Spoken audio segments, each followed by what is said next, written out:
National Weather Service in Wilmington has issued a severe thunderstorm warning for Fayette County, Ohio, northeastern Clinton County and southwestern Ohio, southeastern Greene County, southwestern Madison County, until 3:45 p.m. At 3:17 p.m., radar indicated severe thunderstorms located along a line extending from 6 miles southwest of Jamestown to near Leesburg, moving northeast at 50 miles an hour.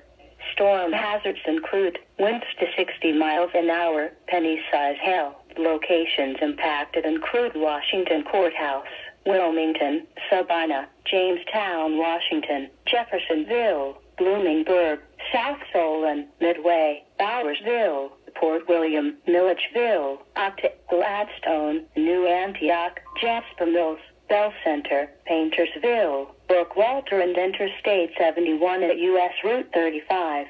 This includes Interstate 71 in Ohio between mile markers 48 and 81.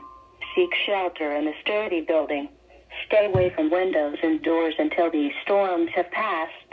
To report severe weather, go to our website at weather.gov/ILN and submit your report via social media when you can do so safely.